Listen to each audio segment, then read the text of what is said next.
नमस्कार मित्रमैत्रिणींनो, माझ्या यूट्यूब चॅनलमध्ये तुमचं स्वागत आहे. 26 मार्च रोजी महाअष्टमी आणि रामनवमी एकाच दिवशी आली आहे. म्हणजे देवीची शक्ती आणि भगवान श्रीराम यांची कृपा दोन्ही एकाच दिवशी मिळवण्याची सुवर्ण संधी आपल्याला मिळणार आहे. हा अत्यंत दुर्मिळ आणि एक शक्तिशाली दिवस असणार आहे. पण या दिवशी नेमकी काय करावं? महाअष्टमीची पूजा आधी करावी की रामनवमीची? चला जाणून घेऊया. शास्त्राप्रमाणे या दिवशी सकाळी देवीची पूजा म्हणजेच अष्टमी तिथीची पूजा करावी आणि दुपारी प्रभू श्रीरामचंद्रांची पूजा म्हणजे नवमीची पूजा करणे योग्य ठरू शकतं. या दुर्मिळ योगावर घराच्या मुख्य दरवाजाला आंब्याच्या पानांचं आणि झेंडूच्या फुलांचं तोरण नक्की लावावे. यामुळे घरातून नकारात्मकता बाहेर जाते आणि सुख समृद्धी घरात प्रवेश करते अशी मान्यता आहे. या दिवशी म्हणजे अष्टमी आणि नवमी एकत्र आल्याने संध्याकाळी घराच्या उंबरठ्यावर 2 दिवे आवर्जून लावावेत.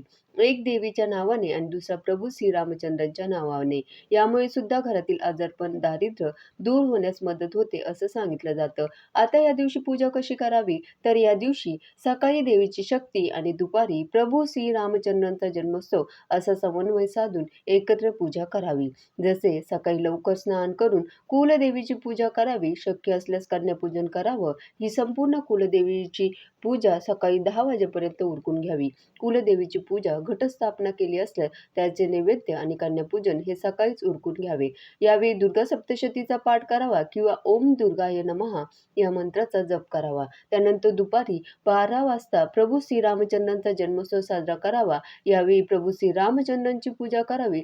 षोडोपचारे पूजा करून प्रभू श्रीरामचंद्रांचा जन्मोत्सव, पाळणा आणि रामरक्षा स्तोत्र हे दुपारी सुरू करावे. कारण प्रभू श्रीराम जन्माची वेळ ही दुपारी 12 नंतर आहे. त्यामुळे या वेळात प्रभू श्रीरामचंद्रांच्या पूजेला महत्त्व दिलं गेलंय. आता बऱ्याच जणांना प्रश्न पडतो की उपवास कोणता करावा? जसे नवरात्रीचे 9 दिवस कोणी उपवास केला असेल, अष्टमीचा उपवास करत असाल, नवमीचा उपवास करत असाल, तर हा उपवास सकाळी सूर्योदयापासून सुरू होतो. काही लोक दुपारी 12 वाजता प्रभू श्रीरामचंद्रांचा जन्मोत्सव आणि आरती झाल्यावर नैवेद्य ग्रहण करून उपवास सोडतात.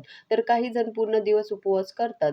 आपापल्या प्रथा पद्धतीनुसार आणि आपल्याला योग्य वाटेल तेव्हा आपण उपवासाचं पालन करू शकता. उपवासात तुम्ही साबुदाणा, वरीचा भात, बटाटे, शेंगदाणे, दूध आणि फळे खाऊ शकता. उपवासाचा मुख्य उद्देश काय असतो? तर मन शुद्ध ठेवणं. जर तुम्ही नवरात्रीचे 9 दिवस उपवास करत असाल, तर हा तुमचा शेवटचा मुख्य उपवास असणार आहे. जर फक्त रामनवमीचा उपवास करत असाल, तर सकाळी संकल्प करून दुपारी 12 नंतर किंवा संध्याकाळी आरतीनंतर फलाहार घेऊन आपण हा उपवास करू शकता.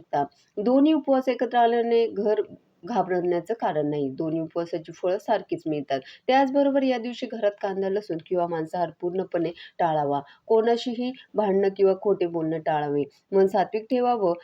कोणाचेही मन दुखवू नये. विशेषतः या दिवशी आपल्या दारावर कोणी आलं आणि तो गरजू व्यक्ती असेल, तर त्याला रिकाम्या हाताने अजिबात पाठवू नका. या दिवशी दोन्ही देवांचे स्मरण करण्यासाठी आपण काही मंत्र जप करू शकता. ते अत्यंत प्रभावी ठरू शकतात. देवीच्या कृपेसाठी आपण ओम दुम दुर्गाय नमः या मंत्राचा 108 वेळा जप करावा आणि प्रभू श्रीरामचंद्रांच्या कृपेसाठी श्रीराम जय राम जय जय राम या मंत्राचा जप दिवसभर करू शकता. तोही दुपारनंतर. तर आधी सांगितल्याप्रमाणे नवरात्रीची देवीची पूजा आपण सकाळीच आटपून घ्यावी आणि दुपारी 12 वाजता रामनवमी साजरी करावी. या दिवशी जर तुम्ही पूर्ण श्रद्धेने श्रीराम जय राम जय जय राम या मंत्राचा जप केलात आणि तेही एक 108 वेळा जप केलात, तर मनातील भीती, ताण आणि आयुष्यातील मोठे अडथळे हळूहळू दूर होऊ लागतात. प्रभू श्रीरामचंद्रांचे नाव हे स्वतःमध्येच एक मोठं संरक्षण कवच मानलं जातं. या दिवशी आपण धनलाभासाठी, नजर आणि कामातील अडथळे दूर करण्यासाठी, इच्छापूर्तीसाठी काही उपाय करू शकता.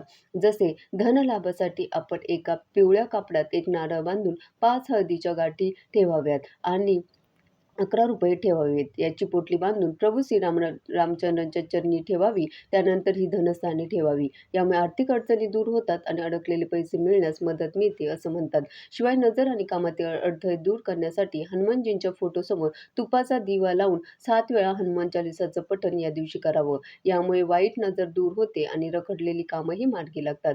या दिवशी इच्छापूर्तीसाठी एक गुप्त उपाय दुपारी 12 वाजता तुम्ही करू शकता. ते म्हणजे राम जन्माच्या वेळी डोळे बंद करून आपली इच्छा मनात बोलावी आणि 21 वेळा श्रीराम जय राम श्रीरामाय नमः हा मंत्र म्हणावा.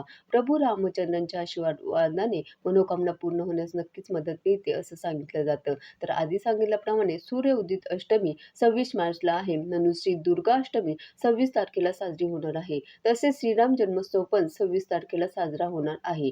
अष्टमी तिथी 11:45 समाप्त होईल आणि 11:46 नवमी तिथी लागेल. घरी आणि मंदिरात दुपारी 12 वाजता श्रीराम जन्मोत्सव साजरा होणार आहे आणि चैत्र नवमी 27 तारखेला असून अनेकांकडे या दिवशी कुळाचार म्हणजेच कुळधर्म करण्यात येणार आहे. स्थानिक पंचांगानुसार आणि तज्ज्ञ व्यक्तींच्या सल्ल्यानुसार आपण आपले कुळधर्म पाळावे. त्याचबरोबर काही स्थानिक पंचांगानुसार सूर्योदयाच्या वेळेत बदल झाल्यामुळे मुहूर्ताच्या वेळेतही काही मिनिटांचा फरक असू शकतो. रामनवमी हा चैत्र नवमीचा 9वा दिवस असतो. जर तुम्ही नवरात्रीचे 9 दिवस उपवास करत असाल तर 27 मार्च 2026 रोजी सकाळी 10:06 नंतर किंवा सूर्योदयानंतर उपवास सोडावा.